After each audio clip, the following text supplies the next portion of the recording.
ఈ చెవికి సంబంధించి ఎన్ని ఇన్ఫెక్షన్స్ అటాక్ అవుతాయి? సో, దీనికి వాటి నివారణోపాయాలు ఏ విధంగా ఉంటాయనేది కూడా మనం ముందుగా చర్చించుకుందాం దీనికి సంబంధించి.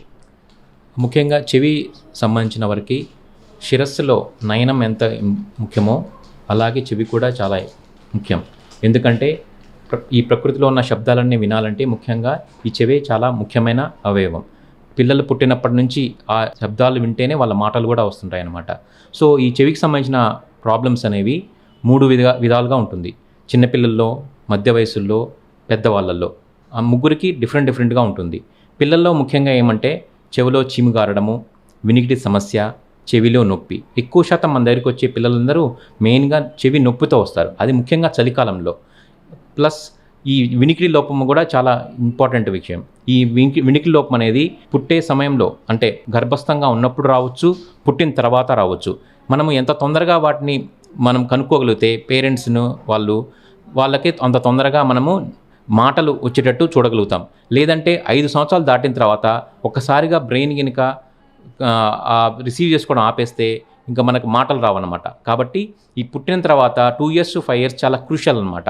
ఆ టైంలో మీరు కనుక్కొని పిల్లలకి డాక్టర్ దగ్గర సంపాదించినట్టయితే వాళ్ళు అన్ని విధాలుగా చెక్ చేసి వాళ్ళకి సరైన నివారణోపాయాలు చెప్తారనమాట. అవసరమైతే శస్త్రచికిత్సలు చేస్తారన్నమాట. ఇది వినికిడి లోపం.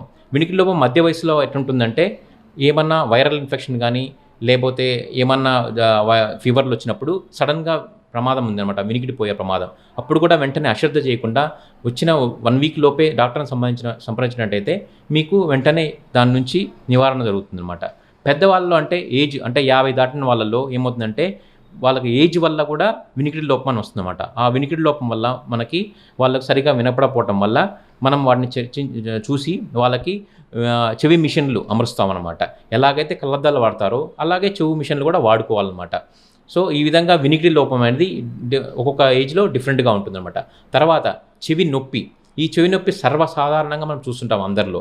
చిన్నపిల్లల్లో అయితే చెవి నొప్పితోటి రోజుకు కనీసం ఒక 100 మందిలో 10 మందికి వస్తూనే ఉంటుందన్నమాట. సో ఈ చెవి నొప్పి ఎందుకు వస్తుందంటే ఎయిదర్ జలుబు వల్ల కానీ లేదా చెవిలో ఏమన్నా పురుగులు పోవటం వల్ల కొన్ని పిల్లలు తెలియకుండా లోపల పెట్టేసుకుంటారు కొన్ని వస్తువులు చిన్నవి కనపడినవన్నీ. లేదా చెవిలో కొన్ని నీరు చేరటం వల్ల ఫంగల్ ఇన్ఫెక్షన్ అనేది వస్తుందన్నమాట. శిలీంధ్రాలు ఫంగల్ ఇన్ఫెక్షన్ వల్ల కూడా నొప్పి, దురద ఇవన్నీ వస్తుంది. ఇవన్నిటిని మీరు అశ్రద్ధ చేయకుండా వెంటనే డాక్టర్ దగ్గరికి వచ్చి చూపించుకుంటే మీకు దాని తగ్గట్టు వాళ్ళకు ట్రీట్మెంట్ ఇస్తారన్నమాట.